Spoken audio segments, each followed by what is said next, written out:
Guys, welcome you all. My name is Lama Naseem और चलिए ये स्टार्ट करते हैं आज के स्टूडियो लेक्चर को। इंजीनियरिंग मैथमेटिक्स हम लोग पढ़ रहे हैं। चैप्टर नंबर 6 हमारा चल रहा है कॉम्प्लेक्स वेरिएबल, जिसके बारे में प्रीवियस वीडियो में मैंने आपको बेसिक नॉलेज दे दी थी। आज के स्टूडियो लेक्चर की शुरुआत मैंने आपसे बोला था एनालिटिक फंक्शन से करेंगे। व्हाट इज एनालिटिक फंक्शन ये मैं आपको पहले बताऊंगी, उसके बाद आगे इसमें टॉपिक्स ऐड करते चले जाएंगे। बट उससे पहले दो छोटे से पॉइंट मेरे से मिस हुए हैं, उसको कवर कर लेते हैं। जिसमें से फर्स्ट पॉइंट है फॉर्म ऑफ कॉम्प्लेक्स नंबर। कितने फॉर्म में कॉम्प्लेक्स नंबर एग्जिस्ट करता है तो उसे भी आप नोट डाउन कर लीजिएगा। पहला आपका कहलाता है exponential form. Okay, exponential form में भी आप कॉम्प्लेक्स नंबर को लिख सकते हो। आप पोलर फॉर्म में भी कोऑर्डिनेट कॉम्प्लेक्स नंबर को लिख सकते हो। इसी के तरीके से कार्टेशियन फॉर्म में भी आप कॉम्प्लेक्स नंबर को यहाँ पर लिख सकते हो। तो यहाँ पर मैं लिख देती हूँ। सबसे पहली फॉर्म आपकी क्या है? Exponential form. Exponential form. Okay, दूसरी हमारी कौन सी फॉर्म हो गई? पोलार फॉर्म हो गई। तो यहाँ पर लिख देते हैं पोलार फॉर्म। और तीसरी हमारी क्या है? तीसरी है हमारी कार्टेशियन फॉर्म। तो यहां पर हम लोग लिख देते हैं Cartesian form. Okay, Cartesian form हम लोग देख चुके हैं क्या थी? z is equal to x plus i y. ये आपका जो कॉम्प्लेक्स नंबर है ये आपका कार्टेशियन फॉर्म में होता है। अगर आपको इसे एक्सपोनेंशियल फॉर्म में लिखना है तो एक्सपोनेंशियल फॉर्म में ये हो जाता है mod x e to the power i into theta, या आप इसको r e to the power i theta भी कर सकते हो। अगर मैं पोलार फॉर्म की बात करूं तो पोलार फॉर्म को समझने के लिए आपको क्या करना पड़ेगा? आपको वापस से आर्गेंट प्लेन को यहाँ पर बनाना पड़ेगा। जब आप आर्गेंट प्लेन बनाओगे तो आपको प्रीवियस वीडियो याद होगी, हम लोगों ने क्या करा था? एक पॉइंट को लोकेट करा था आर्गेंट प्लेन में। तो उसी पॉइंट को मैं वापस से लोकेट करने जा रही हूँ। देखिएगा जरा। अब यहाँ पर आप जानते हो, यहाँ पर ये आपकी क्या है? ये आपकी x की वैल्यू यहाँ से मिल जाएगी, यहाँ से आपको y की वैल्यू मिल जाएगी। और मैंने आपको प्रीवियस वीडियो में बताया भी था, ये आपका x था, ये आपका y था, ये थीटा था, और यहाँ पर हमने इसको r कंसीडर कर लिया था। अब जरा आप r के कंपोनेंट करो तो r के दो कंपोनेंट होंगे। एक कंपोनेंट होगा आपका वर्टिकल कंपोनेंट और एक कंपोनेंट होगा आपका हॉरिजॉन्टल कंपोनेंट। ओके, तो दोनों कंपोनेंट जब आप r के करोगे तो यहाँ पर आपको क्या मिल जाएगा? वर्टिकल कंपोनेंट होगा आपका r sin थीटा और हॉरिजॉन्टल कंपोनेंट किसके बराबर होगा? r cos थीटा के बराबर होगा। तो यहाँ पर z इज इक्वल टू आपका कार्टेशियन फॉर्म क्या होता है? x plus i Y. अब x की जगह आप क्या लिख सकते हो? r cos थीटा लिख सकते हो, और y की जगह आप क्या लिख सकते हो? r sin थीटा लिख सकते हो। तो यहां से जब आप r को कॉमन ले लोगे तो आपको कितना मिल जाएगा? cos theta plus i sin theta. इसी फॉर्म को हम लोग बोलते हैं पोलार फॉर्म। ओके, तो यहाँ पर पोलार फॉर्म में अगर आप x प्लस आई वाई को लिखना चाहती हो तो ये आपका हो जाएगा r, ये हो जाएगा आपका cos theta plus i sin theta. Okay, तो ये आप याद रखिएगा। पहला आपका एक्सपोनेंशियल फॉर्म हो गया, दूसरा पोलार फॉर्म हो गया, तीसरा कार्टेशियन फॉर्म हो गया। ओके, और तीनों फॉर्म डिफरेंट डिफरेंट रिक्वायरमेंट के हिसाब से हम लोग यूज करते हैं। बहुत सारे आपको ऐसे फंक्शन देखने को मिलेंगे जहां पर आप कार्टेशियन फॉर्म को अप्लाई नहीं कर पाओगे, तभी हमारा पोलार फॉर्म और एक्सपोनेंशियल फॉर्म एग्जिस्टेंस में आया। ओके, आगे चलते हैं और आपसे डिस्कस करते हैं de Moivre theorem. Okay, de Moivre theorem क्या होती है? सबसे पहले इसे देखते हैं। अगर कहीं पर कुछ इस तरीके से लिखा है cos theta plus i sine theta, okay, कहीं पर अगर लिखा है cos theta plus i sine theta two the power n, तो इसे आप अंदर भी भेज सकते हो। ये हो जाएगा cos n theta plus i sign n theta. Okay, कई बार क्वेश्चन पावर होने की वजह से क्वेश्चन सॉल्व नहीं होता है। ओके, तो यहाँ पर जब आप डी मोइवर थ्योरम को अप्लाई कर लेते हो तब आप आसानी से इस क्वेश्चन को सॉल्व कर सकते हो। तो डी मोइवर थ्योरम भी याद रखिएगा। और ऑपोजिट भी एग्जिस्ट करता है, जैसे कि कहीं पर लिखा है cos n theta plus i sign n theta, तो इसे आप लिख सकते हो इस तरीके से cos theta plus i sine theta की whole power n। Okay, cos theta plus i sine theta की होल पावर n। तो ये आपकी कहलाती है de Moivre theorem. Okay, important है, कई जगह पे यूज होगी, तो इसे भी आप ध्यान रखिएगा। आगे चलते हैं। नेक्स्ट पॉइंट आपसे डिस्कस करती हूँ कि एनालिटिक फंक्शन क्या होता है। आपसे बस वो दो पॉइंट छोटे जो मिस हुए थे। फर्स्ट क्या था आपका कि कॉम्प्लेक्स नंबर की फॉर्म कौन कौन सी एग्जिस्ट करती है, वो भी मैंने आपको बता दिया, और डी मोइवर थ्योरम भी मैंने आपको बता दी। एनालिटिकल फंक्शन क्या होते हैं, सबसे पहले मैं इसके ऊपर बात करती हूँ। अब function w is equal to f of z is differentiable at a point z naught।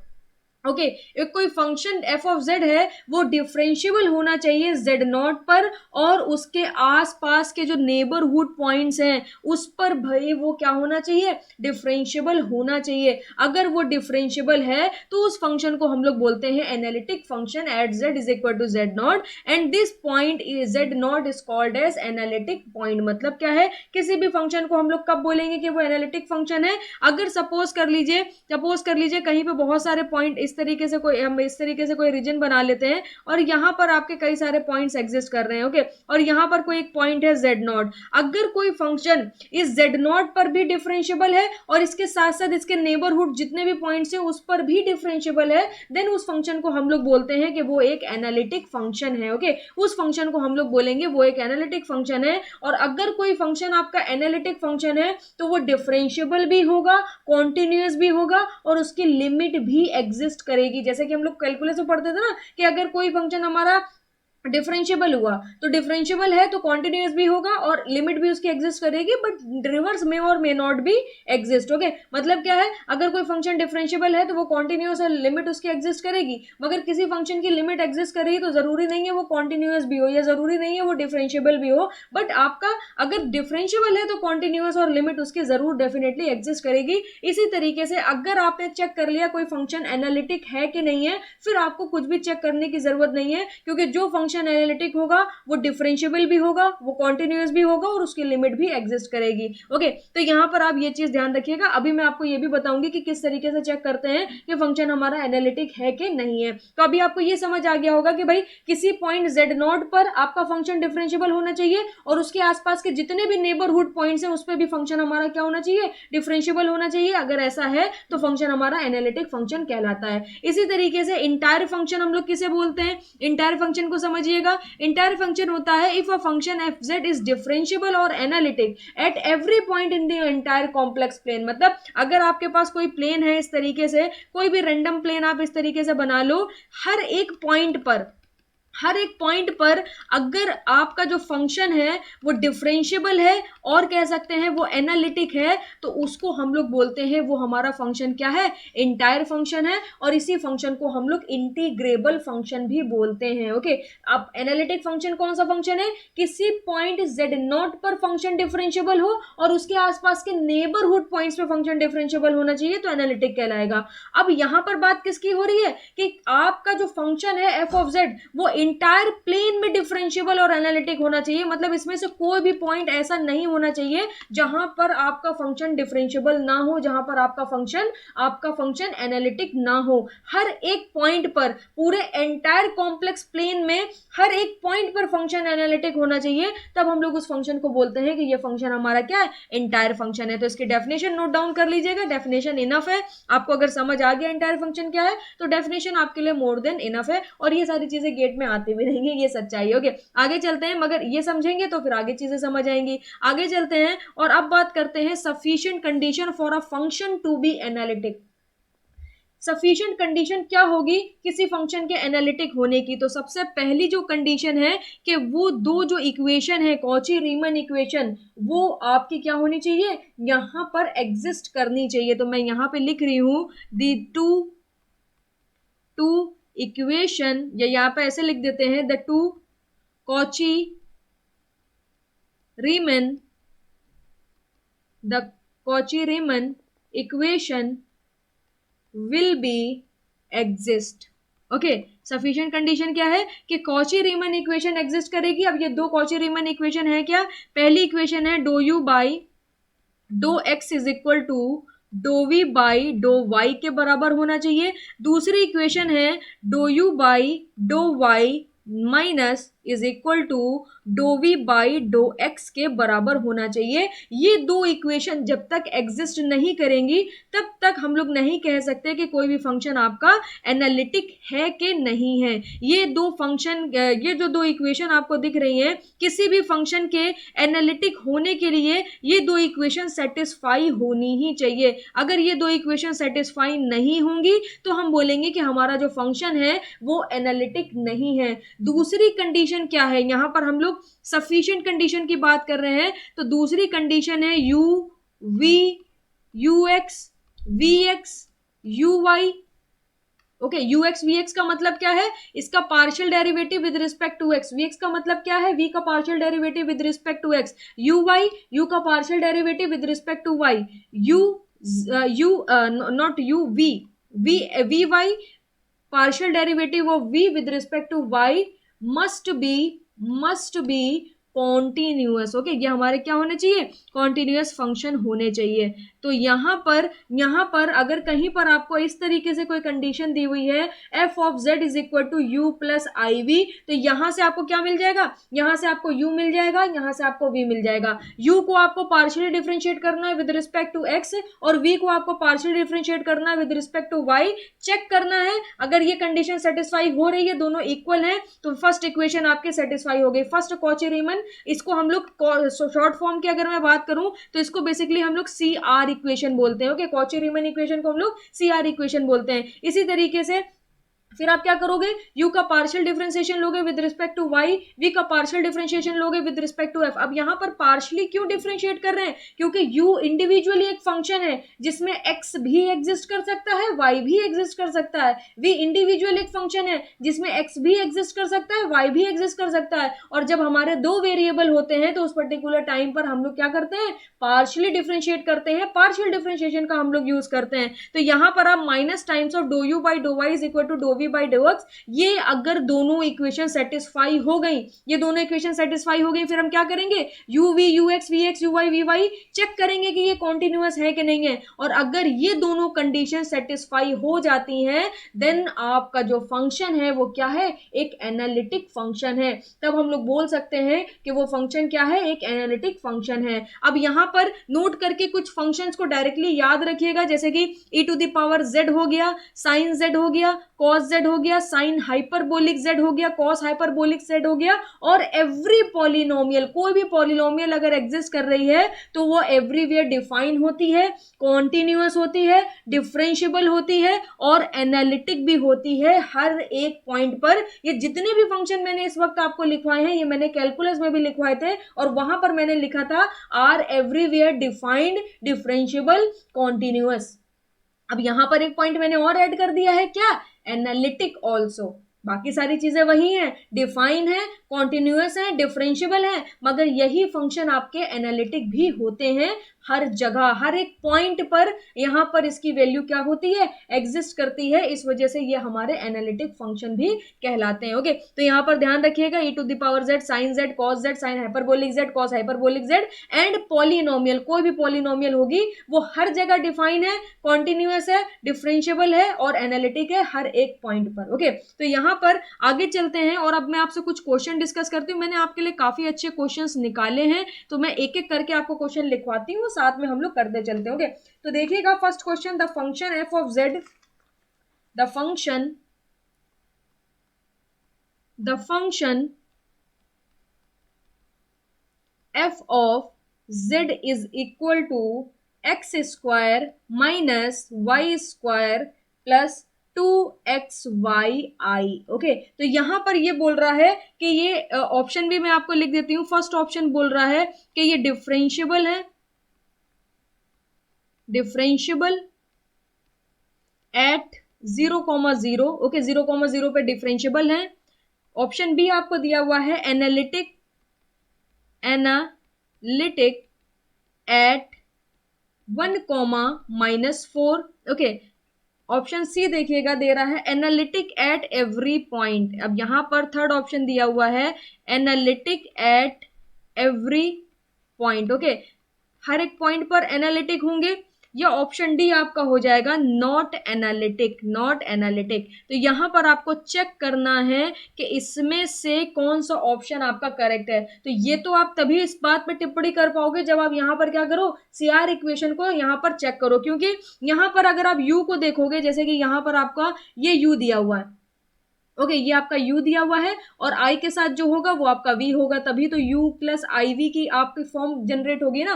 तो यहां पर अगर आप देखोगे तो u आपको दिया हुआ है x square minus y square, जो कि एक पॉलिनोमियल है। पॉलिनोमियल हर जगह डिफाइन, कॉन्टिन्यूअस, डिफरेंशिएबल, एनालिटिक होती है। दूसरा आपको क्या दिया हुआ है, 2xy दिया हुआ है, ये भी एक पॉलिनोमियल है। तो सेकेंड कंडीशन तो यहां पर सेटिस्फाई हो रही है। फर्स्ट कंडीशन क्या थी, सी आर इक्वेशन। तो चलिए आइए सी आर इक्वेशन को यहां पर हम लोग चेक कर लेते हैं। तो क्या करेंगे, do u by do x find out करेंगे जो कि 2x के बराबर होगा, फिर do v by do y find out करेंगे जो कि आपका क्या हो जाएगा, y के रिस्पेक्ट में जब आप करोगे तो 2x आ जाएगा। तो CR फर्स्ट इक्वेशन क्या थी, CR फर्स्ट इक्वेशन थी कि do u by do x जो है वो do v by do y के बराबर होना चाहिए। तो यहां पर ये कंडीशन देख सकते हो आप एग्जिस्ट कर रही है। सेकंड CR इक्वेशन क्या थी, do u by do y वो भी माइनस का, that must be equal to do v by do x. तो यहां पर जरा इसको निकालिए, इसको आप फाइंड आउट करोगे तो माइनस और ये हो जाएगा -2y, और यहां पर जब आप इसको x की रिस्पेक्ट में पार्शियली डिफरेंशिएट करोगे तो सिर्फ और सिर्फ 2y बच जाएगा।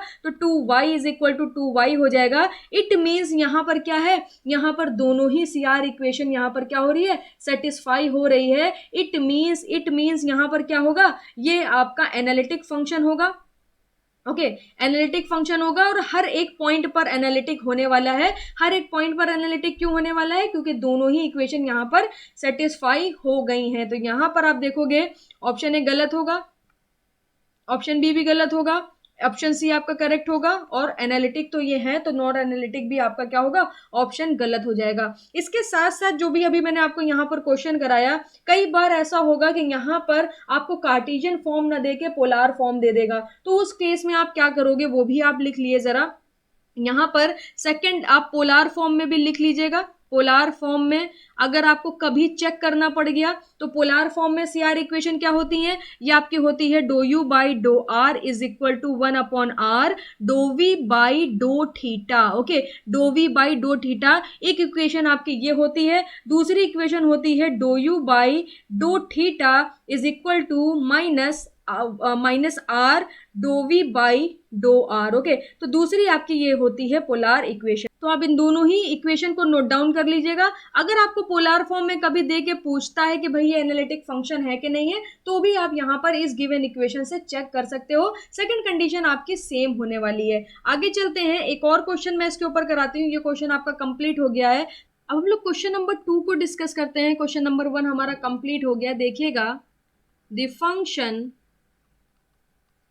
the function f of z is equal to z into imaginary part of z। कहीं पर अगर im लिखा है इट मीन्स वो बात कर रहा है इमेजिनरी पार्ट ऑफ z की, कहीं पर अगर re लिखा हुआ है इट मीन्स वो बात कर रहा है रियल पार्ट ऑफ z की। अब ये इमेजिनरी पार्ट ऑफ z और रियल पार्ट ऑफ z का जो कॉन्सेप्ट है ये मैं आपको पहले क्लियर करा चुकी हूँ। अगर कहीं पर z is equal to x plus i y लिखा हुआ है तो ये हमारा क्या कहलाता है, ये हमारा कहलाता है रियल पार्ट ऑफ z, और ये जो है ये हमारा कहलाता है इमेजिनरी पार्ट ऑफ z। तो इनडायरेक्टली बोल रहा है कि यहाँ पर आई वाई आपको पुट करना है। ओके, बोल रहा है कि ये जो फंक्शन है इसमें कई सारे ऑप्शन दिए हुए हैं। पहला ऑप्शन दिया हुआ है डिफरेंशिएबल। ओके, पहला ऑप्शन दिया हुआ है डिफरेंशिएबल एट 1,0। ओके, दूसरा ऑप्शन आपको दिया हुआ है एनालिटिक एट -2,7। ऑप्शन आपका ये बी हो गया। ऑप्शन सी आपको दे रहा है analytic at every point. Okay, हर एक पॉइंट पर ये क्या है, एनालिटिक है। तो ये भी हम लोग जब तक चेक नहीं करेंगे तब तक हम लोग कोई भी कमेंट नहीं कर सकते। और ऑप्शन डी दिया हुआ है डिफरेंशिएबल। ओके, ऑप्शन डी आपको दिया हुआ है differentiable only, okay, only at 0,0 के 0,0 पर सिर्फ ये क्या होगा, डिफरेंशिएबल होगा। तो देखिएगा जरा, सबसे पहले मैं इसको सॉल्व करती हूँ आपके सामने। एफ ऑफ जेड आपको कितना दिया हुआ है, जेड दिया हुआ है। Z means x plus i Y, और इमेजिनरी पार्ट ऑफ जेड का क्या मतलब है, आई वाई का मल्टीप्लीकेशन। अब आई वाई का जब आई वाई के साथ मल्टीप्लीकेशन होगा तो कितना हो जाएगा, आई स्क्वायर वाई स्क्वायर हो जाएगा। और आई स्क्वायर की वैल्यू आप जानते हो किसके बराबर होती है, -1 के। तो ये आपको मिल जाएगा -y स्क्वायर प्लस ये हो जाएगा i times of x y. अब आप देख सकते हो ये जो फॉर्म है ये आपको कितनी मिल गई, u प्लस आई वी के फॉर्म में मिल गया, जहां पर u आपका किसके बराबर होगा, -y स्क्वायर के बराबर होगा, और v आपका किसके बराबर होगा, एक्स वाई के बराबर होगा। अब हमें यहाँ पर क्या करना है, CR इक्वेशन को सेटिस्फाई कराना है। दो कंडीशन है, पहली कंडीशन है कि जो दो CR इक्वेशन है वो सेटिस्फाई हो जाए, और दूसरी कंडीशन क्या है, दोनों आपके क्या होनी चाहिए, कॉन्टिन्यूअस होना चाहिए, यानी u और v क्या हो जाए, कॉन्टिन्यूअस हो जाए। तो यहाँ पर ये भी एक पॉलिनोमियल है और यहाँ पर ये भी एक पॉलिनोमियल है, और मैंने आपको नोट करके लिखवाया था कि every type of polynomial are defined, differentiable, continuous and analytic at every point. तो कंडीशन 2 तो यहाँ पर सेटिस्फाई हो रही है, सिर्फ कंडीशन 1 चेक कर लेते हैं सीआर इक्वेशन को अप्लाई करके। तो पहली सीआर इक्वेशन आपकी क्या है? पहली सीआर इक्वेशन है do u by do x is equal to do v by do y. चलिए चेक करते हैं। जब आप यहाँ पर do u by do x find out करोगे तो 0 मिलेगा, क्योंकि y के टर्म में u दिया हुआ है, और do v by do y जब आप फाइंड आउट करोगे तो x मिलेगा। इट मींस ये जो कंडीशन है सेटिस्फाई नहीं हो रही है।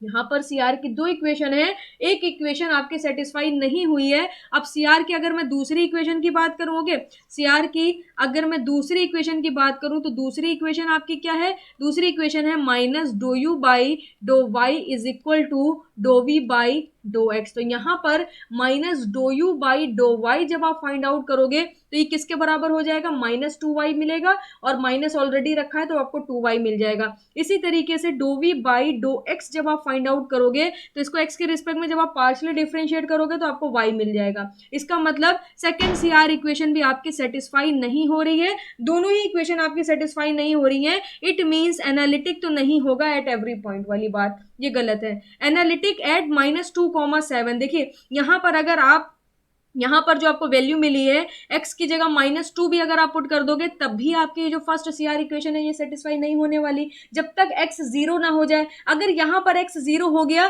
तो ये वैल्यू सेम हो जाएंगी, तब आपकी सीआर इक्वेशन सेटिस्फाई हो जाएगी। यहाँ पर अगर आप देखोगे y भी अगर आपका 0 हो जाए तो ये वैल्यू दोनों सेम हो जाएंगी, तब आपकी सेकंड सीआर इक्वेशन भी सेटिस्फाई हो जाएगी। इट मीन्स ये आपकी -2,0 पर भी एनालिटिक नहीं होने वाला, सॉरी -2,7 पर भी एनालिटिक नहीं होने वाला, डिफरेंशिएबल भी नहीं होगा 1,0 पर। सिर्फ ऑप्शन डी आपका करेक्ट होगा, क्योंकि जैसे ही आप यहां पर x इज इक्वल टू 0 और y is equal to 0 consider करोगे, क्योंकि बोल रहा है डिफरेंशिएबल एट 0,0, तो जैसे ही आप यहां पर 0,0 पुट करोगे तो do u by do x भी 0 मिलेगा, do v by do y भी आपको 0 मिल जाएगा। देखिए यहां पर आप x 0 पुट कर दोगे, ये भी आपका 0 हो जाएगा। इसी तरीके से minus do u by do y भी आपको 0 मिलेगा, क्योंकि y भी आपने 0 कंसिडर करा है, और do v by do x भी 0 हो जाएगा। अब आप देख सकते हो सारी वैल्यूज आपकी सेम आ जाएंगी, दोनों आपकी सीआर इक्वेशन जो है वो भी सेटिस्फाई कर जाएंगी। इट मीन्स 0,0 पर क्या होने वाला है?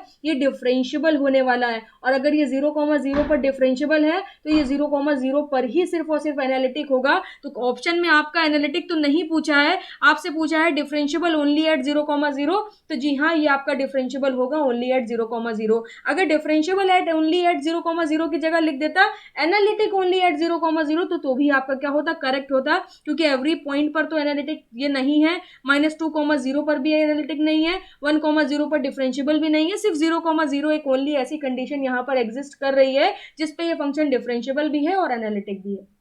ओके तो ये आपका क्वेश्चन नंबर 2 कंप्लीट हो गया। नेक्स्ट क्वेश्चन की तरफ चलते हैं, क्वेश्चन नंबर 3, उसे देखिएगा। क्वेश्चन नंबर 3 में बोल रहा है इफ द फंक्शन, ऐसे लिखते हैं, the function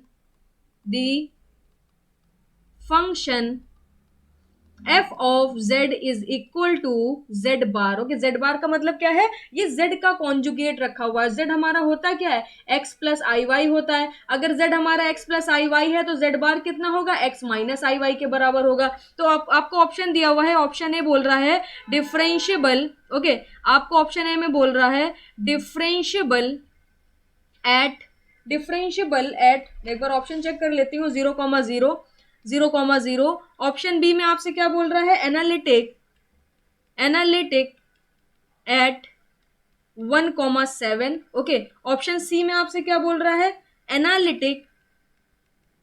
analytic at every point, हर पॉइंट पर ये एनालिटिक होगा। तो अभी तो कुछ नहीं कहा जा सकता, जब तक हम लोग कंडीशंस ना सेटिस्फाई करा लें तब तक हम लोग कुछ भी नहीं बोल सकते। ऑप्शन डी में आपसे बोल रहा है नॉट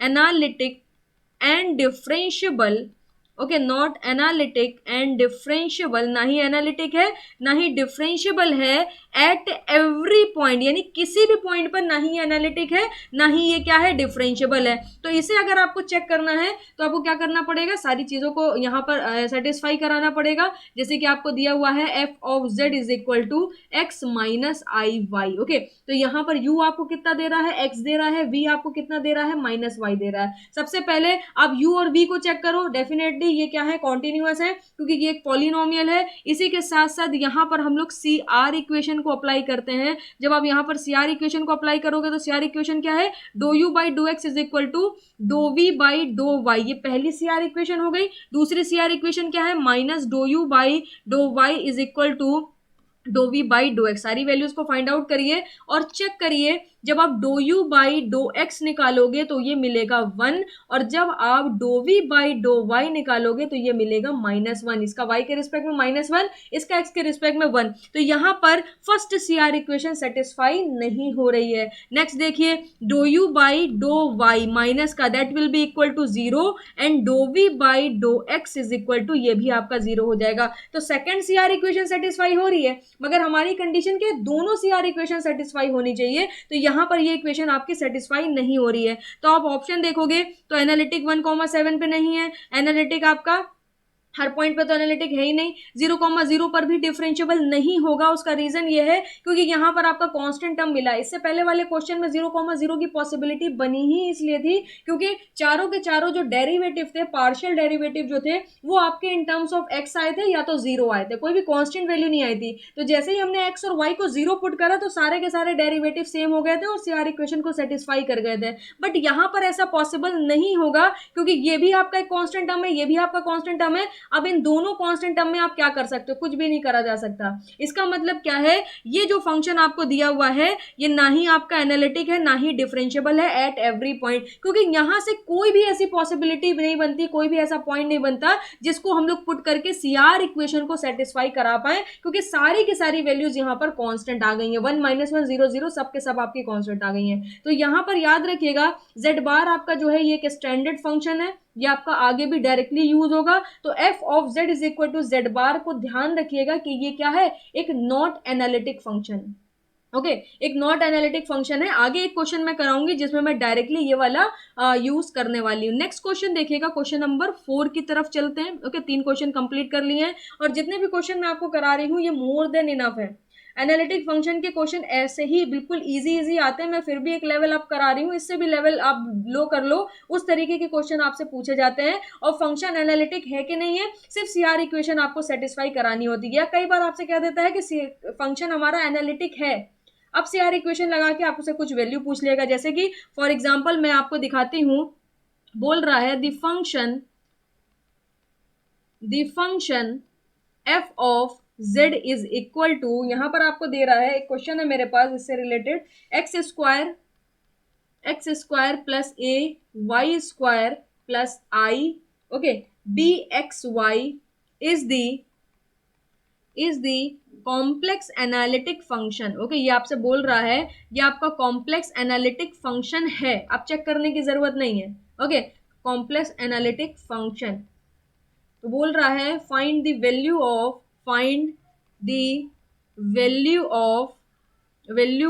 ए एंड बी, आपको ए एंड बी की वैल्यू बतानी है। अगर ये कॉम्प्लेक्स एनालिटिक फंक्शन है तो डेफिनेटली यहाँ पर सीआर इक्वेशन लग जाएगी।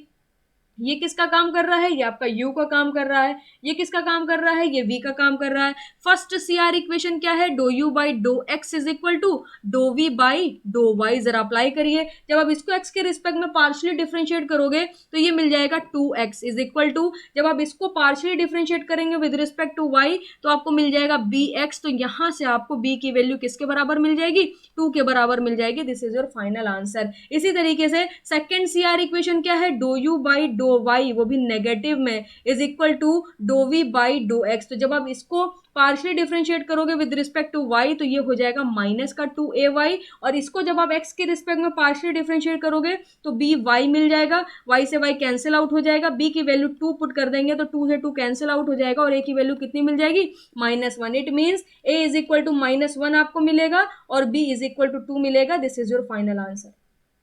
तो या तो आपसे पूछ लेगा एनालिटिक है कि नहीं है, तब आप सीआर इक्वेशन सेटिस्फाई करा लो, या तो आपसे बोल देगा कि एनालिटिक है, तब आप सीआर इक्वेशन को अप्लाई करके जो भी अननोन वैल्यूज उसने पूछी हैं वो आप इजिली फाइंड आउट कर सकते हो। ओके, आगे चलते हैं और एक लास्ट क्वेश्चन और डिस्कस करते हैं। क्वेश्चन नंबर 5 को देखिएगा जरा, बोल रहा है consider the complex valued function.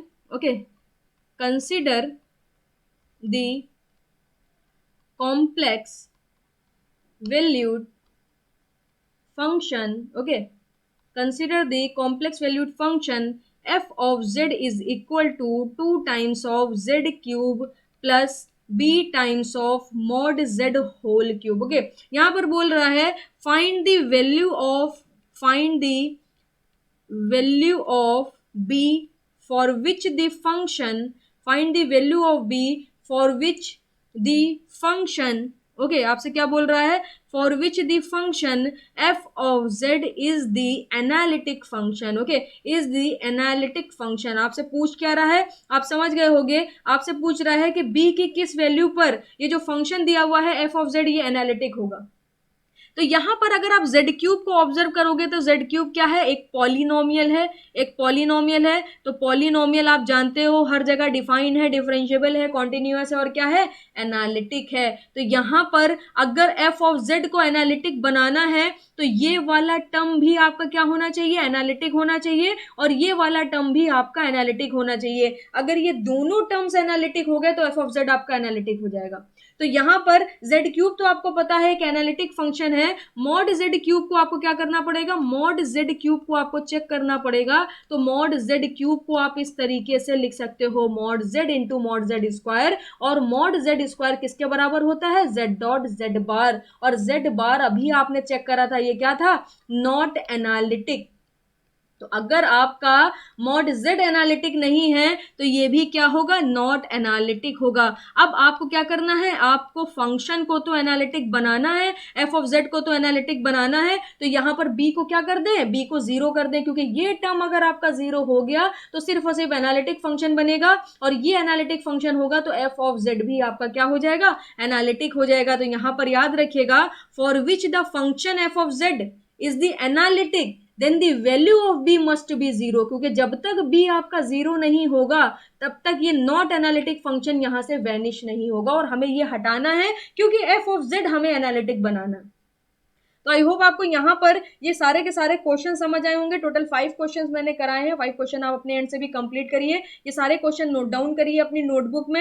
अब हम लोग आगे चलते हैं और नेक्स्ट टॉपिक को डिस्कस करते हैं। अब हम लोग अपने नेक्स्ट टॉपिक को डिस्कस करते हैं, that is singularity of the analytic function, या कह सकते हैं singular point of a function f of Z. Okay, कोई भी पॉइंट जेड नॉट तभी सिंगुलर पॉइंट कहलाता है किसी भी analytic function f of Z का, जब उस पर्टिकुलर पॉइंट पर जो आपका फंक्शन है वो एनालिटिक ना हो। मतलब क्या है, वो सारे के सारे पॉइंट्स जिस पर फंक्शन आपका एनालिटिक नहीं है वो सारे के सारे पॉइंट्स आपसे आपके क्या कहलाते हैं, सिंगुलर पॉइंट कहलाते हैं। जैसे कि एक छोटे से एग्जांपल से मैं आपको समझाने की कोशिश करती हूँ। सपोज कर लीजिए कहीं पर आपको दिया हुआ है f of z is equal to z cube upon z minus 1। Okay, तो यहां पर अगर आप z is equal to 1 put कर दोगे इस फंक्शन में, तो यहां पर ये क्या हो जाएगा, ये अनडिफाइंड हो जाएगा, या आप देख सकते हो इसकी वैल्यू क्या हो जाएगी, इनफाइनाइट हो जाएगी। तो z इज इक्वल टू 1 आप नहीं पुट कर सकते, क्योंकि z इज इक्वल टू 1 जब आप पुट करोगे तो फंक्शन आपका क्या होगा, नॉट एनालिटिक होगा,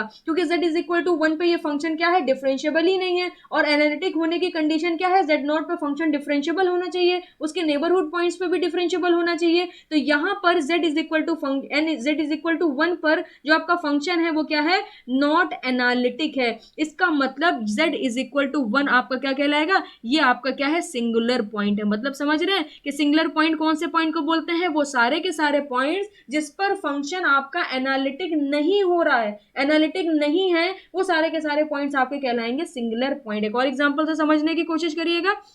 अगर कहीं पर आपको दिया है f of z is equal to z square plus 1 upon, यहां पर सपोज कर लीजिए आपको दे दिया z minus 3 z minus 2। Okay, तो यहां पर z is equal to 3 put करेंगे तो भी ये फंक्शन आपका अनडिफाइंड हो जाएगा, और z इज इक्वल टू अगर आपने 2 पुट कर दिया तो भी ये फंक्शन आपका अनडिफाइंड हो जाएगा। तो यहां पर अगर मैं आपसे पूछूंगी सिंगुलर पॉइंट कौन कौन से हैं, तो z is equal to 3 and z is equal to 2, ये दोनों ही आपके क्या कहलाएंगे, सिंगुलर पॉइंट कहलाएंगे, क्योंकि इसी पॉइंट पर ये फंक्शन आपका क्या है, एनालिटिक नहीं है। इसके अलावा आप कुछ भी पुट कर दो, 0 पुट कर दो, 1 पुट कर दो, ओके, इसके बाद 5 पुट कर दीजिए, 4 पुट कर दीजिए, यहाँ पर आपको फंक्शन की फाइनाइट वैल्यू ही मिलेगी। अनडिफाइंड ये z is equal to 2 and z is equal to 3 पर ही होने वाले हैं। ओके, तो यहाँ पर आप ध्यान रखिएगा कि ये आपके क्या कहलाएंगे, 2 and 3 is the singular point of a given function. Okay, तो ये आपकी बात हो गई सिंगुलर पॉइंट, या कह सकते हैं singularity of the function f of z। Okay, आगे चलते हैं और अब मैं आपसे डिस्कस करती हूँ टाइप ऑफ सिंगुलैरिटी। तो टोटल 4 टाइप्स की सिंगुलैरिटी है।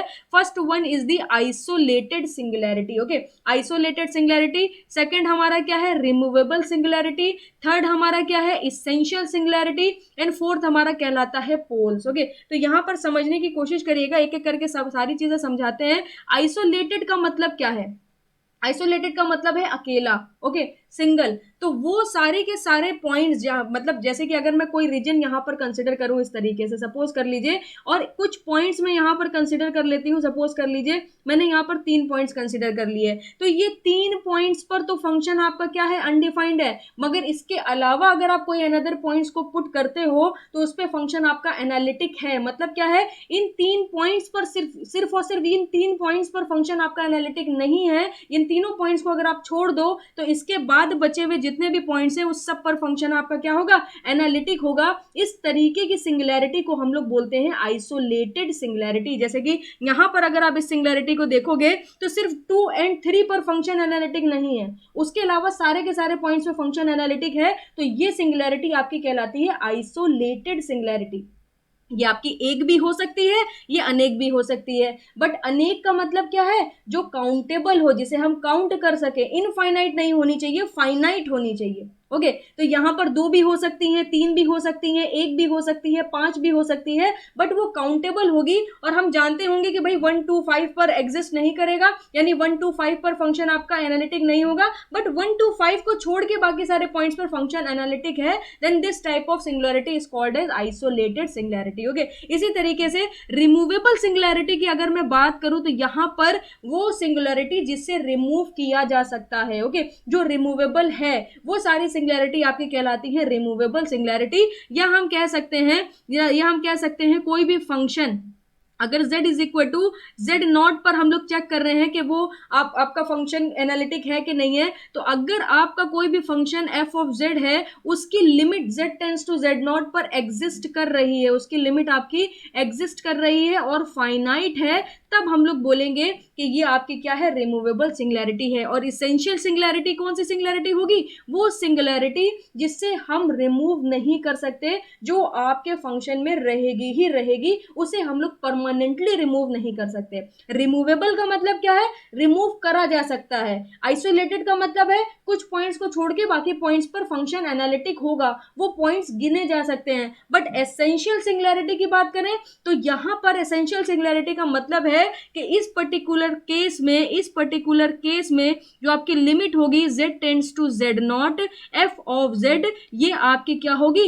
एग्जिस्ट नहीं करेगी, डज नॉट एग्जिस्ट। या हम कह सकते हैं z is equal to z naught पर ये क्या हो जाएगा, अनडिफाइंड हो जाएगा। तो इस तरीके की सिंगुलैरिटी को हम लोग बोलते हैं एसेंशियल सिंगुलैरिटी। ओके, तो ज्यादा इसका यूज नहीं है, ज्यादातर यूज आपका किसका होगा, सिंगुलर पॉइंट्स का होगा और पोल्स का होगा। तो पोल्स क्या होते हैं, इसको मैं समझाने की कोशिश करती हूँ, जरा देखिएगा।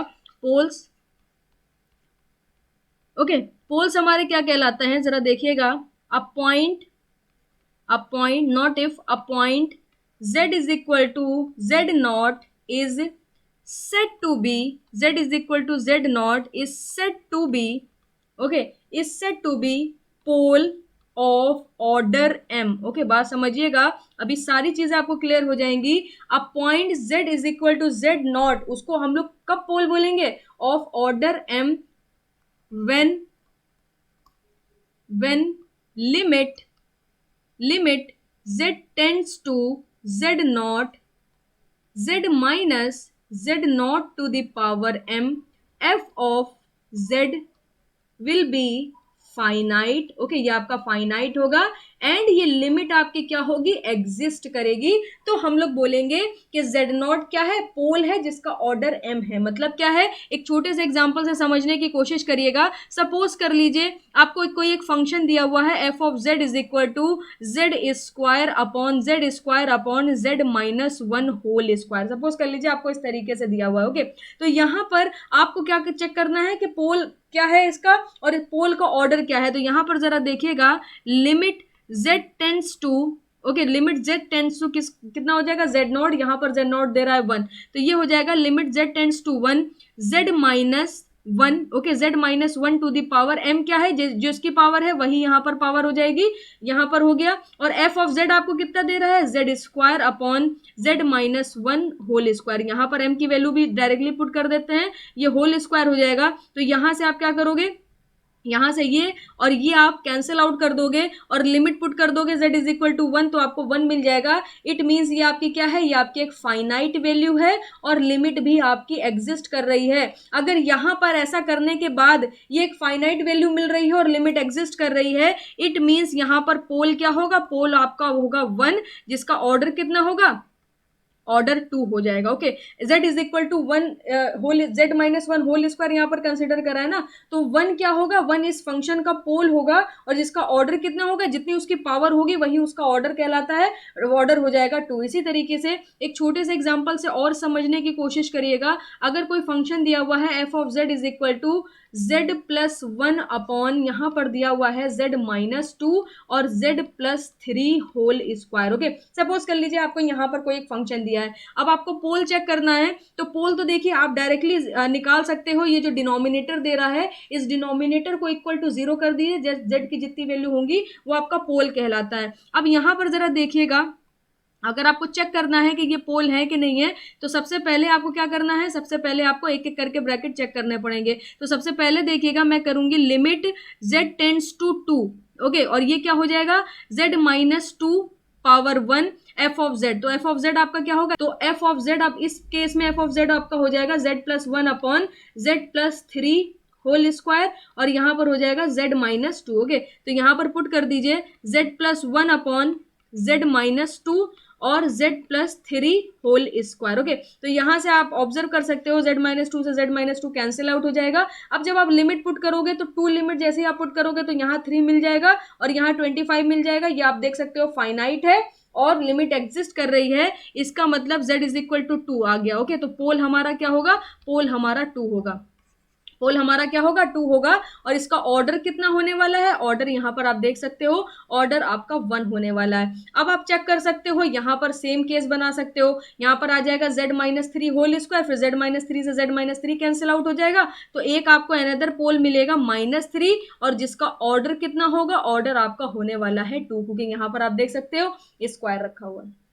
तो ये आपके कहलाते हैं पोल। पोल को आप इजीली फाइंड आउट कर सकते हो, डिनोमिनेटर को इक्वल टू 0 पुट कर दीजिए, आपको पोल्स मिल जाएंगे। और इन्हीं पॉइंट्स को हम लोग क्या बोलेंगे, सिंगुलर पॉइंट बोलेंगे, क्योंकि z इज इक्वल टू जैसे ही आप 2 पुट करोगे फंक्शन आपका क्या हो जाएगा, अनडिफाइंड हो जाएगा। इसी तरीके से z इज इक्वल टू जैसे ही आपने माइनस 3 पुट करा, यही फंक्शन आपका उठा के अनडिफाइंड हो जाएगा। तो आप डिनोमिनेटर को जैसे इक्वल टू 0 पुट करोगे तो आपको सारे के सारे सिंगुलर पॉइंट्स और कह सकते हैं सारे के सारे पोल्स मिल जाएंगे, ओके। आप आगे उसका कैसे यूज करते हैं, क्या करना है, वो सारी बातें हम लोग आगे करेंगे। अभी बस ये समझ लीजिए कि भाई सिंगुलैरिटी होती क्या है, टाइप ऑफ सिंगुलैरिटी क्या होती है, बस दैट्स इट, ओके। आगे जब बात करेंगे तो ये क्यों पढ़ रहे हैं इसका रीजन आपको पता चल जाएगा। आगे चलते हैं और अब मैं डिस्कस करती हूँ हार्मोनिक फंक्शन। एनालिटिक फंक्शन हमारे कंप्लीट हो गए। अब मैं बात करूंगी हार्मोनिक फंक्शन क्या होते हैं। देखिएगा जरा, अगर आपका यू एक्स एक्स और यू वाई वाई का मतलब क्या है, ये आपका लिखा हुआ है do square u upon do x square और ये आपका लिखा हुआ है do square u upon do y square. कहीं पर अगर यू एक्स लिखा है इसका मतलब यू का पार्शियली डेरिवेटिव लिया गया है विद रिस्पेक्ट टू एक्स, और कहीं पर यू एक्स एक्स लिया गया है तो इसका मतलब यू का पार्शियल डिफरेंशिएशन करा गया है 2 बार, तभी यहाँ पर एक्स एक्स आ गया। इसी तरीके से वी एक्स लिखा होगा तो उसको पार्शियली क्या करा गया, डिफरेंशिएट करा गया है with respect to y, v y अगर कहीं लिखा है, और वी वाई वाई अगर कहीं पर लिखा है तो उसको पार्शियली डिफरेंशिएट करा गया है 2 बार with respect to y, okay. तो यहाँ पर कंडीशन क्या है, कोई भी फंक्शन हार्मोनिक फंक्शन कब कहलाएगा। सपोज कर लीजिए यू आपको एक कोई फंक्शन दिया हुआ है, ओके तो आप u जो होगा वो आपका फंक्शन हो जाएगा। देखिए यहाँ पर एक जनरल केस भी बना सकते हैं। सपोज कर लीजिए आपको कोई एक फंक्शन दिया हुआ है x comma y is equal to, कोई भी एक फंक्शन दिया हुआ है x और y के टर्म में, आपको क्या करना है, इसको दो बार पार्शियली डिफरेंशिएट करना है विद रिस्पेक्ट टू x, इसको दो बार पार्शियली डिफरेंशिएट करना है with respect to y।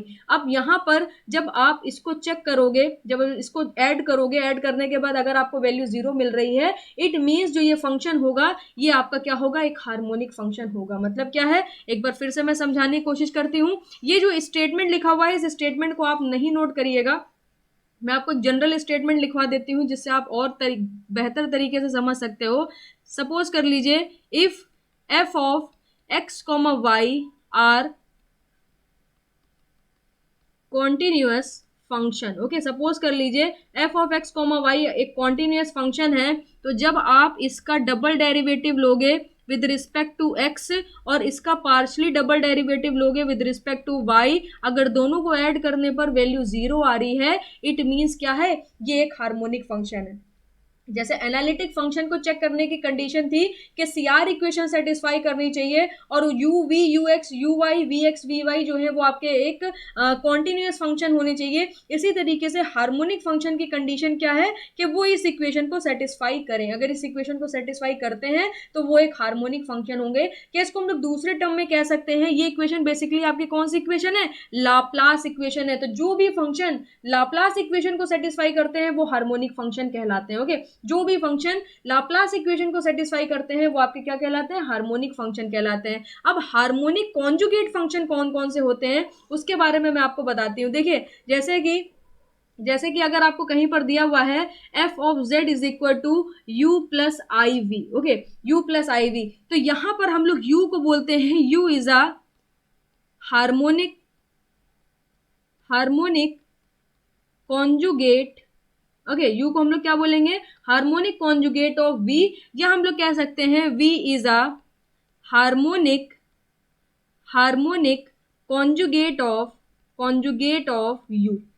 Okay conjugate of u, बस शर्त क्या है, शर्त ये है कि ये जो एफ ऑफ जेड है ये आपका क्या होना चाहिए, एनालिटिक होना चाहिए, और यू और वी आपके क्या होने चाहिए, कॉन्टिन्यूअस होने चाहिए। तो इसको मैं पूरा लिखवा देती हूँ, इसको इस तरीके से मत लिखिएगा क्योंकि आप कंफ्यूज हो गए। इसका पूरा स्टेटमेंट मैं आपको नोट डाउन करा देती हूँ, उसे देखिएगा जरा। If u and v, okay if u and v are harmonic function मतलब u और v दोनों ही लाप्लास इक्वेशन को क्या कर रहे हैं, सेटिस्फाई कर रहे हैं। तो ये आपका क्या हो जाएगा, if u and v are harmonic function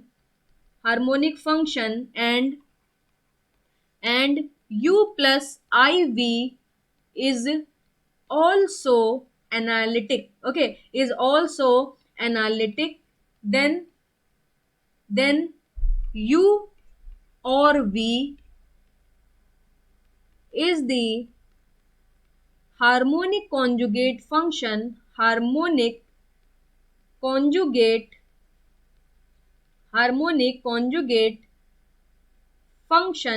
okay harmonic conjugate function of v और u, मतलब दोनों स्टेटमेंट को मैंने आपस में क्या कर दिया है, कंबाइन कर दिया है। अगर u v क्या है, एक हार्मोनिक फंक्शन है, और u प्लस आई वी एक एनालिटिक फंक्शन है, then u is the harmonic conjugate function of v कहलाएगा, और v आपका कहलाएगा harmonic conjugate function of u। अब बात ये आती है, कई बार होता क्या है, देखिए यहाँ पर इसको पढ़ने का रीजन क्या है उसके बारे में मैं आपको बताती हूँ, तो आपको आसानी से सारी चीजें क्लियर हो जाएंगी। अगर मैं एक analytic function f of z की बात करूं तो ये आपका होता है u प्लस आई वी।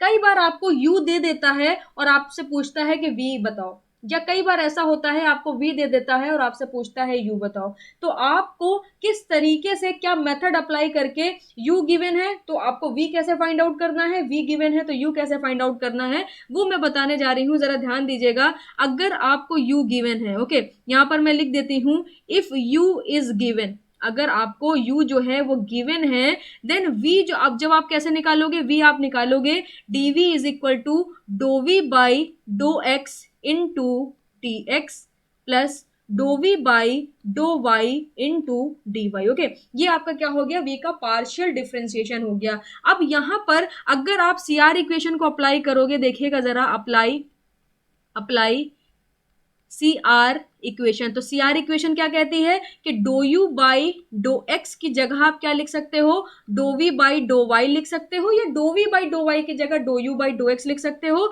या do u by do y की जगह आप लिख सकते हो do v by do x, या जहां पर भी do v by do x दिया है वहां पर minus times of do u by do y आप पुट कर सकते हो। तो यहां पर इसकी जगह, यहां पर देखिएगा जरा, do v by do x, do v by do x, तो इसकी जगह हम लोग ये पुट कर सकते हैं। क्यों पुट कर रहे हैं, क्यों यू के टर्म में लिख रहे हैं, क्योंकि यू गिवन है, यू हमें पता है, यू का हम लोग पार्शियली डेरिवेटिव फाइंड आउट कर सकते हैं with respect to x also and with respect to y also. Okay, तो यहां पर आप इसकी जगह ये पुट कर दोगे और इसकी जगह ये पुट कर दोगे, तो फाइनली आपको मिल जाएगा, देखिएगा जरा, dv is equal to minus do u by do y into d x plus ये हो जाएगा do u by do x into d y. अब यहां पर आपको क्या करना पड़ेगा, इसे इंटीग्रेट करना पड़ेगा। तो मैं आपको फाइनल रिजल्ट बता रही हूँ, इतने स्टेप आपको परफॉर्म नहीं करने, ये आपको समझाने के लिए मैं परफॉर्म कर रही हूँ। तो v आपका हो जाएगा, जब आप dv को इंटीग्रेट करोगे तो v मिलेगा, और यहां पर आप क्या करोगे, u आपको पता होगा, do u by do y यानी y के रिस्पेक्ट में पार्शियली डिफरेंशिएट करके यहां रख के x के रिस्पेक्ट में क्या कर देंगे, x के रिस्पेक्ट में इंटीग्रेट कर देंगे, और यहां पर y as a constant treat करेंगे। ओके, यहां पर y क्या करेंगे, एज अ कांस्टेंट ट्रीट करेंगे, प्लस करिए, फिर यहां पर क्या आ जाएगा, इसको इंटीग्रेट करेंगे, यानी u को x के रिस्पेक्ट में पार्शियली डिफरेंशिएट करके यहां पर रख देंगे, और dy के रिस्पेक्ट में यहां पर क्या करेंगे, इसको इंटीग्रेट करेंगे, बट यहां पर ये जो वैल्यू लेंगे ये हम लोग लेंगे विदाउट x। ओके, यहां पर आपका x नहीं होना चाहिए, जहां जहां पर x होगा वहां वहां पर जीरो कंसिडर कर लेंगे। तो देखिएगा जरा, विदाउट एक्स। ओके, अब यहां पर आपकी कोई लिमिट तो है नहीं, तो एक आपका कांस्टेंट आ जाएगा इंटीग्रेशन करने के। इसी तरीके से सेम प्रोसीजर आप, अगर आपको u की जगह v गिवन दे देता, तब आप क्या करते, देखिएगा जरा, ये तो आपका u गिवन हुआ और v फाइंड आउट करना हुआ, तब तो वो प्रोसीजर लगेगा। अगर आपका v गिवन हुआ तब आप क्या करोगे, सेम प्रोसीजर अप्लाई करोगे, du is equal to do u by do x into d x plus do u by do y into d y. अब सेम क्या करेंगे, सी आर इक्वेशन को अप्लाई करेंगे, तो सी आर इक्वेशन क्या होती है, do u by do x की जगह आप पुट कर सकते हो do v by do y, और minus times of do u by do y की जगह आप पुट कर सकते हो do v by do x, या do u by do y की जगह minus times of do v by do x put किया जा सकता है। तो यहां पर जब आप इसे सॉल्व करोगे तो ये आपका हो जाएगा do v by do y into d x. Okay, और यहां पर माइनस की जगह आप क्या आ जाएगा, प्लस की जगह आप क्या आ जाएगा, माइनस आ जाएगा, और इसकी जगह आप पुट कर दोगे do v by do x into d y. अब आप क्या करोगे, इसे इंटीग्रेट करोगे, इसे भी इंटीग्रेट करोगे, इसे भी इंटीग्रेट करोगे, तो जब आप इंटीग्रेशन परफॉर्म करोगे तो फाइनली आपको u मिल जाएगा।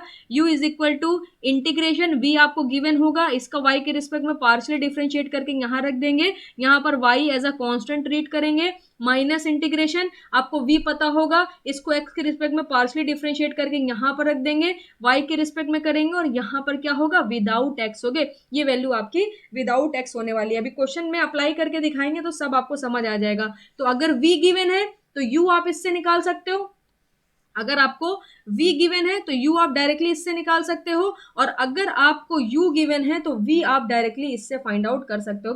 v फिर आप डायरेक्टली इससे फाइंड आउट आसानी से कर सकते हो। तो आपको समझ आ गया होगा कि किस तरीके से हम लोग हार्मोनिक कॉन्जुगेट फंक्शन को फाइंड आउट करेंगे। u गिवन है तो v कैसे फाइंड आउट करेंगे, और v गिवन है तो u कैसे फाइंड आउट करेंगे। एक क्वेश्चन मैं आपको इस पे कराती हूँ तो आपको क्लैरिटी मिल जाएगी। ओके, देखिएगा जरा, क्वेश्चन नंबर 1। ओके, इस टॉपिक का ये क्वेश्चन नंबर 1 है, और आपसे क्या बोल रहा है,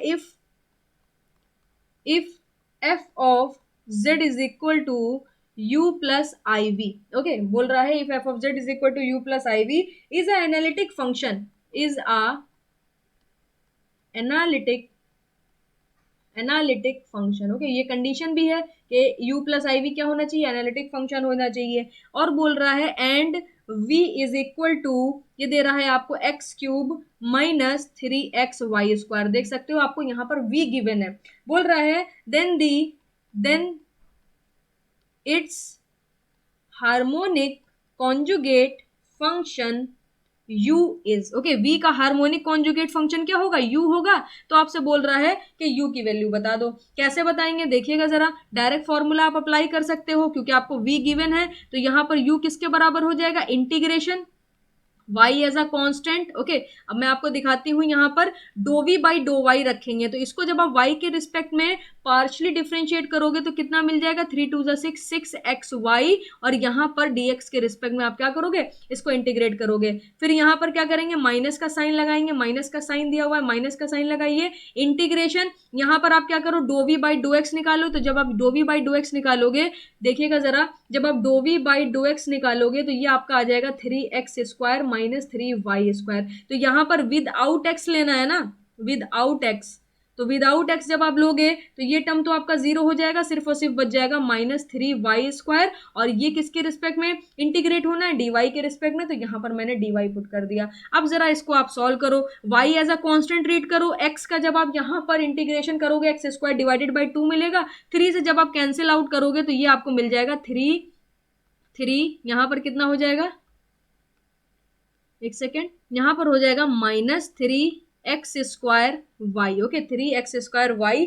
और यहाँ पर जब आप इसको y के रिस्पेक्ट में इंटीग्रेट करोगे तो y² का इंटीग्रेशन कितना हो जाएगा, y³ डिवाइडेड बाई 3, वो 3 से ये 3 कैंसिल हो जाएगा, तो आपको मिल जाएगा प्लस का y³, और यहाँ पर एक कांस्टेंट आ जाएगा, तो यहाँ पर आपका क्या आ गया, एक कांस्टेंट आ गया, and this is your final answer. अब आप देख सकते हो u v आपको गिवन था, और v का हार्मोनिक कॉन्जुगेट फंक्शन क्या होगा, u होगा, वो आपने इजिली यहाँ पर फाइंड आउट कर लिया। ओके, तो आपको ऑप्शन भी कुछ इसी तरीके से दिए हुए थे, मैं इस क्वेश्चन के ऑप्शन भी आपको लिखवा देती हूँ। एक ऑप्शन दिया था 3xy² माइनस x³, एक ऑप्शन बी आपको गिवन था माइनस का 3xy² माइनस x³, एक ऑप्शन सी दिया हुआ था 3xy² प्लस x³, और एक ऑप्शन डी दिया था y³ minus 3x² okay, constant यहाँ पर नहीं लिया था तो आप कांस्टेंट 0 ले सकते हो, तो y³ आपको मिला है, तो ये ऑप्शन गलत है, ये भी, इसमें भी x³ है, इसमें भी x³ है, y³ सिर्फ और सिर्फ इसमें है।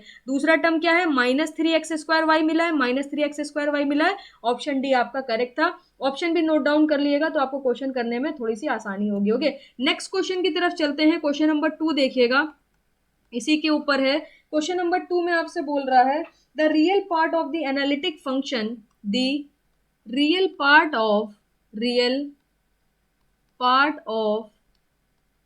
analytic function, okay, the real part of analytic function u is equal to 2xy, okay, and बोल रहा है find its harmonic conjugate function. Okay, इस तरीके से क्वेश्चन आपको दिया, बहुत ही सिंपलेस्ट वे में मैंने आपके सामने क्वेश्चन लिख दिया है, और भी बहुत सारी चीजें मेंशन कर देता है, like z is equal to x plus i y एक फंक्शन है, कॉम्प्लेक्स वेरिएबल है, उसके बाद यहाँ पर आपको बता देगा कि √-1 आई के बराबर होता है। ओके, तो मैंने सिंपलेस्ट फॉर्म में क्वेश्चन लिख दिया है कि भाई रियल पार्ट आपको अब की बार दिया हुआ है, हार्मोनिक कॉन्जुगेट फंक्शन यानी v की वैल्यू आपको बतानी है। तो यहाँ पर आप v के लिए क्या करोगे, मैंने आपको फॉर्मूला लिखवाया, डायरेक्टली फॉर्मूला अप्लाई कर दोगे तो बहुत जल्दी आंसर आ जाएगा। ये आपका integration minus do u by do y, okay, ये आपका क्या हो जाएगा, integration minus do u by do y into d x, यहाँ पर y as a constant treat करना है,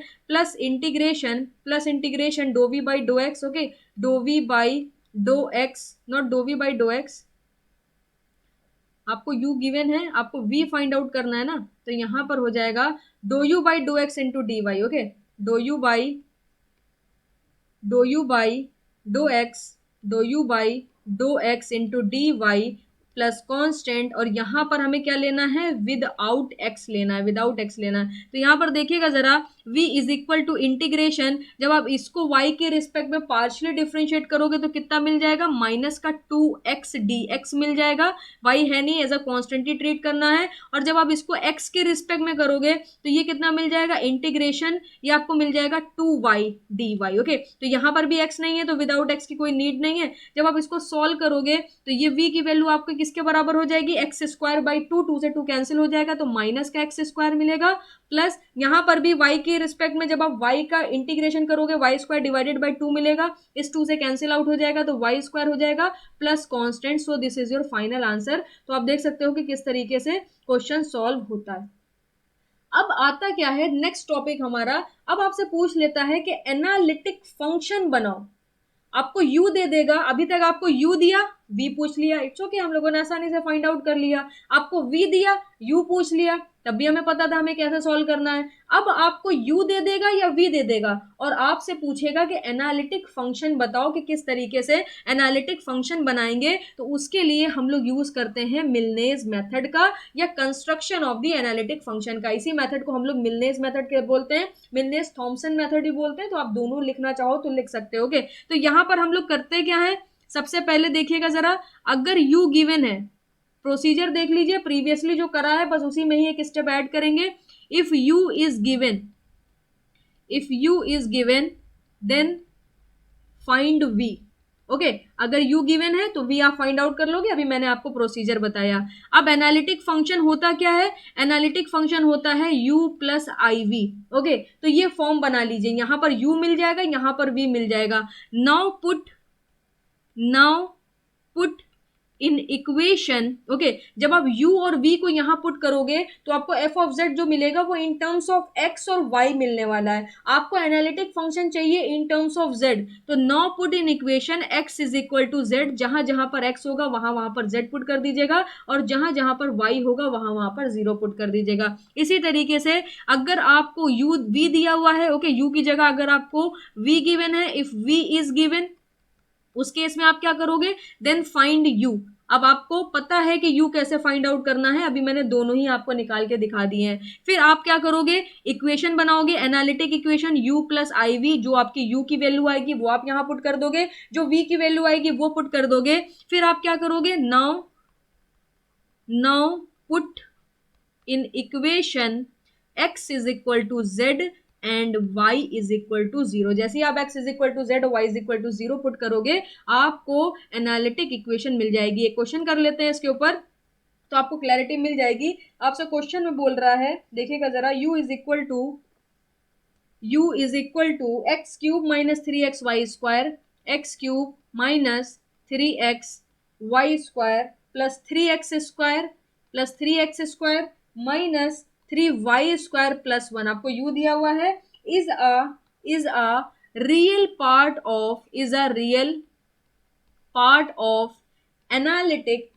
okay, is a real part of analytic function. आपका क्या है, रियल पार्ट है analytic function. Then the analytic then the analytic function, ध्यान दीजिएगा जरा यहां पर, then the analytic function f of z is. Okay, आपको क्या बताना है, एफ ऑफ जेड कितना होगा। तो यहां पर मैंने क्या बताया, अगर u गिवन है तो v फाइंड आउट कर लीजिए, v गिवन है तो u फाइंड आउट कर लीजिए, उसके बाद सारी कैलकुलेशन आपकी आसान हो जाएगी। तो यहां पर v की वैल्यू किसके बराबर होगी, v की वैल्यू बराबर होगी इंटीग्रेशन। ओके, यहां पर क्या आ जाएगा, minus do u by do y into d x plus integration, यहां पर हो जाएगा do u by do x into d y plus constant. यहां पर y as a constant treat करेंगे और यहां पर हम लोग जो ये वैल्यू लेंगे वो क्या लेंगे, विदाउट x लेंगे। तो यहां पर जरा उठा के पुट करिए, v is equal to integration do u by do y। जब आप इसका करोगे तो आपको कितना मिल जाएगा, जहां जहां x है वो सब 0 हो जाएगा,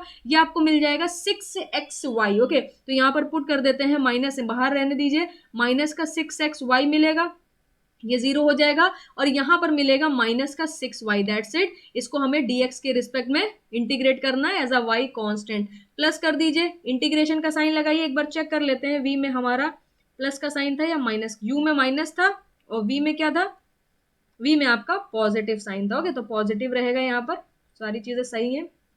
आगे चलते हैं, अब do u by do x जब निकालेंगे तो ये अब मिलेगा 3x स्क्वायर, पुट कर दीजिए 3x स्क्वायर। फिर यहां पर इसको जब आप करोगे माइनस 3y स्क्वायर। ओके, फिर उसके बाद जब आप इसे करोगे 6x प्लस का 6x, उसके बाद यहां पर जब आप इसे सॉल्व करोगे 0 हो जाएगा, ये भी आपका 0 हो जाएगा और प्लस जो कांस्टेंट है वो एज इट इज रहेगा। अब यहां पर एक स्टेप आपको और चलना पड़ेगा, वो स्टेप क्या होगा, यहां पर जो वैल्यू हमें लेनी होती है वो विद आउट x लेनी होती है। तो अब आप देखिएगा v इज इक्वल टू आपका हो जाएगा integration 6xy plus 6y, minus का मैंने अंदर मल्टीप्लाई करा दिया, सब पॉजिटिव हो गए, dx y as a constant. Okay, plus करिए, ये टर्म आपका x रखा है, यहाँ पर भी x रखा है, दोनों जीरो हो जाएंगे तो आपको मिल जाएगा integration -3y² dy plus constant. तो यहाँ से जब आप v की वैल्यू फाइंड आउट करोगे तो आपको कितनी मिल जाएगी, dx के रिस्पेक्ट में जब हम इसे सॉल्व करेंगे x² डिवाइडेड बाई 2 तो ये मिल जाएगा 3x²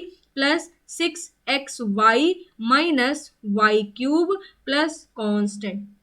अब आपको u भी पता है, v भी पता है, f ऑफ z आपका क्या होता है, u प्लस आई वी होता है। सारी वैल्यूज को उठा के पुट करिए, u आपका क्या दिया हुआ है, x³ माइनस 3xy², पुट कर दीजिए x³ minus 3xy² okay, 3x² minus 3y² plus का 3x² माइनस का 3y² प्लस 1, ये आपका u हो गया। प्लस का साइन लगाइए, i रखिए, v कितना आया 3x² 3x² प्लस का साइन लगाइए 6xy माइनस y³ ओके, और प्लस ये हमारा आपकी u की वैल्यू आ गई, v की वैल्यू आ गई। अब यहाँ पर हमें क्या करना है, जहां जहां x है वहां वहां z पुट कर दीजिए और जहां जहां y है वहां वहां 0 पुट कर दीजिए। तो f ऑफ z आपको कितना मिल जाएगा, z³ plus 3z² plus 1, plus करिए, आई एज इट इज रखिए, यहाँ पर ये जीरो तो ये मिल जाएगा माइनस का y³ ओके। जब आप इसको थोड़ा नॉट y³, एक सेकेंड थोड़ा सा मिस्टेक है यहाँ पर, जहां जहां पर x है वहां वहां पर z पुट करना है तो ये भी जीरो हो जाएगा, ये भी जीरो हो जाएगा, ये भी जीरो हो जाएगा, तो ये आपका पूरा टोटल जीरो ही आ जाएगा। तो आपको मिल जाएगा z³ plus 3z² plus 1 and this is your final answer. एक बार मैं आंसर टैली कर लेती हूँ क्योंकि थोड़ा सा लेंदी क्वेश्चन है। आपका आया z³ प्लस का 3z² ओके, और यहाँ पर एक जो कांस्टेंट था वो कांस्टेंट एज इट इज आप यहाँ पर रख सकते हो। यहाँ पर भी आपका क्या हो जाएगा, कांस्टेंट हो जाएगा, तो यहाँ पर भी आप इस तरीके से कांस्टेंट रख सकते हो। तो यहाँ पर ये आपका कोई अनदर कांस्टेंट सी आ जाएगा। तो आप देख सकते हो किस तरीके से हमने ये क्वेश्चन सॉल्व करा। अब u है, v निकाल लोगे आप, u अगर v दिया हुआ है तो u निकाल लोगे आप। फिर फाइनली बस इस फॉर्मेट में सब चीजों को अरेंज करके जहां जहां x होगा वहां वहां z पुट कर दीजिएगा, जहां जहां y होगा वहां 0 पुट कर दीजिएगा, तो आपको यहाँ पर analytical function f of z मिल जाएगा। ओके, सो आई होप आपको यहाँ पर सारी क्लैरिटी मिली होगी, ये वीडियो समझ आई होगी। एनालिटिक फंक्शन, हार्मोनिक फंक्शन, सारी चीजें आपकी कवर हो चुकी है। अब मैं मिलूंगी आपसे नेक्स्ट वीडियो में, और नेक्स्ट वीडियो में हम लोग डिस्कस करेंगे कॉम्प्लेक्स इंटीग्रेशन, उसी में ही हम लोग कॉची इंटीग्रल फॉर्मूला भी देखने वाले होंगे। So thank you so much, मिलते हैं आपसे नेक्स्ट वीडियो में। इसमें अगर कहीं पर कुछ ना समझ आया हो तो मेरे से आप क्लियर कर सकते हो।